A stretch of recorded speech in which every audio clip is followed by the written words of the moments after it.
एक मॉन्क जिनका शरीर हवा में घुलता जा रहा है, उनका केवल सिर बचा है और उनकी बॉडी पंच तत्वों में घुलती जा रही है और ये आप इस फोटो में क्लियरली देख सकते हो। लेकिन ये मॉन्क मरे नहीं है, बल्कि ये 200 साल से भी ज्यादा समय से जिंदा हैं अपनी इसी बॉडी के अंदर। इनके बारे में भी हम डिटेल में जानेंगे क्योंकि ये भी हिमालय से जुड़े हुए रहस्यों में से एक रहस्य है। अच्छा, क्या आपको पता है कि हिमालय के ऊपर एक हिडन सिटी है जिसे द लैंड ऑफ इमॉर्टल मतलब अमर लोगों का शहर कहा जाता है? और क्या तुमको पता था कि हिमालय के ऊपर एक ऐसा फूल खिलता है जो कुछ ऐसा दिखाई देता है? इसको कहा जाता है हनुमान पुष्प और ये 20 साल में सिर्फ एक बार खिलता है। तो समझ ही गए होंगे कि आज के इस वीडियो में हम बात करने वाले हैं दुनिया की सबसे ऊंची माउंटेन रेंज हिमालय पर्वत के बारे में, जिसका जिक्र हमेशा से हमारे प्राचीन ग्रंथों और पुराणों में देवताओं के घर के रूप में किया जाता है। ये जितना ज्यादा विशाल है उससे कहीं ज्यादा रहस्यमयी है। तो ओम नमः शिवाय का जाप कर लो क्योंकि हम चलने वाले हैं भोलेनाथ के घर पर उनके रहस्यों को जानने आज के तगड़े वीडियो में।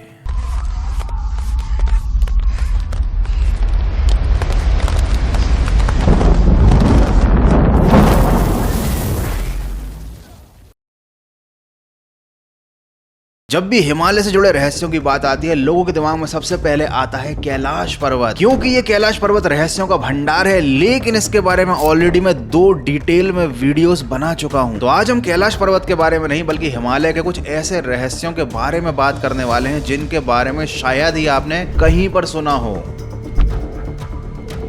हिमालय पर्वत की ऊंचाइयों पर तिबेटियन बुद्धिस्ट मॉन्क मेडिटेशन की चरम ऊंचाइयों पर पहुंचते हैं। ऐसे ही एक मॉन्क थे जिनका नाम था लामा थपसेर। इन्होंने अपने शरीर को एक दुर्लभ आध्यात्मिक अवस्था में बैठाल कर रखा मेडिटेशन के लिए, और इस अवस्था को कहा जाता है टुकड़म अवस्था। लिटरली मैं मजाक नहीं कर रहा हूँ, इसका यही नाम है और विदेशों में तो इस पर रिसर्च चल रही है जिसका नाम है द टुकड़म प्रोजेक्ट, क्योंकि ये आध्यात्मिक अवस्था या फिर ये आसन है ही इतना ज्यादा खास। इस आसन में बैठने के बाद मॉन्क जब अपने मेडिटेशन के चरम पर पहुंचे तो उनका शरीर पंच तत्वों में विलीन होने लगा। मतलब लिटरली उनका शरीर हवा में विलीन होने लगा। और आप देख सकते हैं उनकी तस्वीरें भी मौजूद हैं और ये बिल्कुल भी एडिट नहीं की गई हैं, ये रियल तस्वीरें हैं। और आप देख सकते हो कि उनका शरीर कितना छोटा रह गया है और इस अवस्था में उनकी मृत्यु नहीं हुई बल्कि वो जिंदा है। वो अपनी इसी बॉडी के अंदर मेडिटेट कर रहे हैं। अब आपके दिमाग में सवाल आ रहा होगा कि गौरव भाई आगे क्या, मतलब इस तरीके से शरीर छोटा होता जाएगा तो फिर इस मॉन्क का क्या होगा? तो इस मेडिटेशन की जो फाइनल स्टेज होती है ना, उसी को कहा जाता है द रेनबो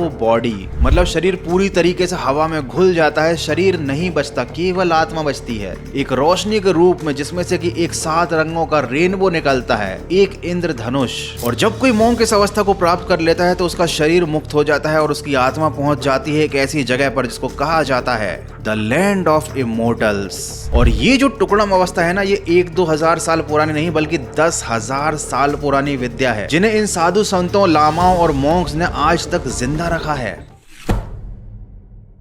हिमालय की वादियों में एक जगह ऐसी भी है जहां पर कभी कोई नहीं मरता। हिंदू धर्म के वेद पुराणों और इसके अलावा बुद्ध धर्म में कई जगह इसका जिक्र किया गया है। इसको लोग शांग्रीला, शंभाला और सिद्धाश्रम के नाम से भी जानते हैं। लेकिन आज के समय में इस जगह का सबसे ज्यादा फेमस नाम है ज्ञानगंज, और ज्यादा अंग्रेजी झाड़ने वाले लोग इसे बोलते हैं द लैंड ऑफ इमॉर्टल्स। ये जो ज्ञानगंज है ये हिमालय का एक पौराणिक राज्य है। कल्कि अवतार की भविष्यवाणी में भी इसी शहर का जिक्र किया गया है। ऐसा कहा जाता है कि कल्कि अवतार के गुरु इसी शहर में रहते हैं। लेकिन इतनी मॉडर्न टेक्नोलॉजी होने के बाद भी, जीपीएस सैटेलाइट जैसी चीजें होने के बाद भी इस शहर के बारे में आज तक कोई भी पता नहीं लगा पाया है। और ऐसा नहीं है कि इस शहर की खोज केवल इंडियंस कर रहे हैं, पूरी दुनिया की सीक्रेट एजेंसीज को इस शहर के बारे में जानने में बहुत ज्यादा दिलचस्पी है। 1920 में यूएसए ने एक रशियन कपल निकोलस और हेलेना रोक्सिश को एक सीक्रेट मिशन पर भेजा था। ये लोग बहुत ही ज्यादा आध्यात्मिक टाइप के लोग थे। ये लोग हमेशा एक्सपेडिशन करते रहते थे हिमालय में, और निकोलस और हेलेना इन दोनों को पूरा विश्वास था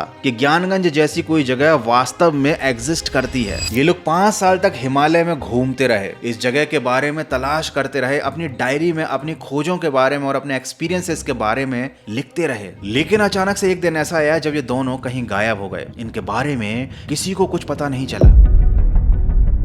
करीब 12 महीने बाद ये दोनों वापस आए। ये काफी बदल चुके थे। निकोलस और हेलेना ज्यादा किसी से बात नहीं करते थे, लेकिन उन्होंने अपनी डायरी लिखना नहीं छोड़ा था। और जिन सीक्रेट एजेंसी ने इन दोनों को मिशन पर भेजा था, उन्होंने इनकी जब डायरी पढ़ी तो उनके भी होश उड़ गए। इस डायरी के अकॉर्डिंग निकोलस और हेलेना को एक जगह पर एक मॉन्क मिला था, जो उनको एक सीक्रेट जगह पर ले गया था, जो एक केव के अंदर थी। ये जगह अंडरग्राउंड थी और पूरी तरह पानी से भरी हुई थी। और शायद यही था ज्ञानगंज या शंभाला का वो द्वार जिसे पूरी दुनिया तलाश रही थी। लेकिन इन दोनों ने उस द्वार के रास्ते के बारे में कभी किसी को कुछ नहीं बताया। ज्यादा जोर देने पर उन्होंने यही बताया कि उनको कुछ भी याद नहीं है। उन्हें तो ये तक याद नहीं था कि ज्ञानगंज के द्वार के बारे में उन्होंने डायरी में कब लिखा था। ऐसा कहा जाता है कि ज्ञानगंज एक ऐसा पवित्र और मिस्टीरियस प्लेस है जो एग्जिस्ट तो करता है, लेकिन यहाँ पर केवल वही जाता है जो अपने आप को स्पिरिचुअली बहुत ऊंचाई पर ले जा चुका हो, जिसका हृदय एकदम साफ हो और वो ऐसी जगहों के अस्तित्व पर पूरी तरह से विश्वास करता हो, उसके मन में किसी भी तरह का छल ना हो। अब आप सोच रहे हो कि गौरव भाई कितने कमाल की बात है ना, इस जगह को मतलब ज्ञानगंज को ना किसी ने देखा है ना किसी ने खोजा है, लेकिन फिर भी उसके बारे में तुमको इतनी सारी बातें कैसे मालूम? तो इस जगह के बारे में सबसे पहले स्वामी विशुद्धानंद परमहंस ने बताया था। उन्होंने सार्वजनिक रूप से इस जगह के बारे में लोगों को ज्ञान दिया था और उन्होंने ही बताया था कि किस तरह हमारे वेदों पुराणों में इस जगह के बारे में जिक्र किया गया है। लेकिन केवल इस जगह तक ही हिमालय की मिस्ट्री सीमित नहीं है। ऐसा माना जाता है कि हिमालय एक ऐसी जगह है जो येतीस का घर है। यहाँ पर बड़े बड़े विशाल येतीस रहते हैं और भारतीय सेना के कई सैनिकों ने अपने एक्सपीरियंसेस शेयर किए हैं विथ प्रूफ कि उन्हें येती के फुटप्रिंट्स हिमालय के आसपास के इलाकों में दिखाई दिए थे। उसके अलावा हिमालय में एक रहस्यमय झील भी है जिसका नाम है रूपकुंड झील।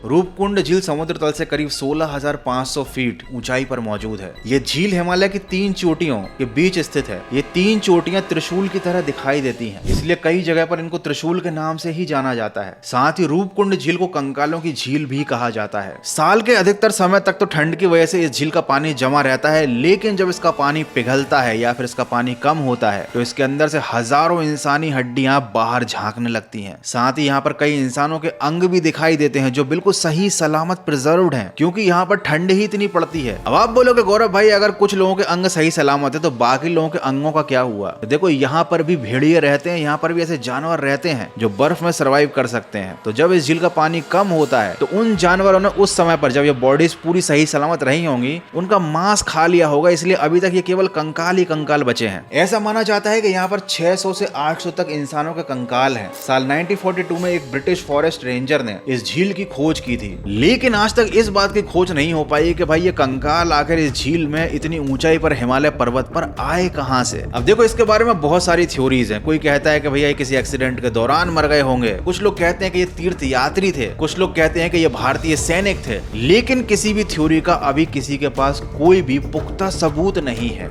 लेकिन एक बात का सबूत जरूर हमारे पास है कि कलयुग में आज भी बजरंगबली किसी न किसी रूप में लोगों को दर्शन देते ही रहते हैं। जैसे कि इस फूल को देखो, ये हिमालय पर पाया जाता है और 20 साल में केवल एक बार खिलता है और जब खिलता है तो इसमें होते हैं बजरंगबली के दर्शन। अब देखो ये बात मानना या ना मानना तो आपके ऊपर है, but when you know it you know it. हालांकि ऐसा नहीं है कि ये फूल अब केवल हिमालय पर ही पाया जाता है। भैया आजकल के लोग इतने ज्यादा एडवांस हो गए हैं कि इन फूलों को आजकल नॉर्मल जगहों पर भी लोग उगाने लग गए हैं, लेकिन उसके बावजूद भी ये फ्लावर काफी ज्यादा रेयर है और बहुत कम लोगों को इसके बारे में मालूम है। और अगर आपको भी इसके बारे में नहीं मालूम था, इस वीडियो को देखकर ही पता चला है, तो वीडियो को लाइक कर देना। और हाँ, अगर आपने अभी तक कैलाश पर्वत के रहस्यों को नहीं जाना है तो डिस्क्रिप्शन में मैंने लिंक दी है, वहां जाकर मेरे वो वीडियोस भी देख लेना। और अगर आपको इसी तरीके के मिस्टीरियस टॉपिक से रिलेटेड वीडियो अच्छे लगते हैं तो चैनल को सब्सक्राइब कर लेना, और ये वीडियो अच्छा लगा है तो वीडियो को लाइक कर लेना। क्योंकि भैया देखो आज नहीं तो कल मैं भी चला जाऊंगा हिमालय पर साधु बनने, तो जब तक मैं यहाँ पर हूँ और वीडियोस बना रहा हूँ, वीडियोस को देखते रहो, एंजॉय करते रहो, लाइक करते रहो, सब्सक्राइब करते रहो। मिलते हैं अगले एक और तगड़े वीडियो में।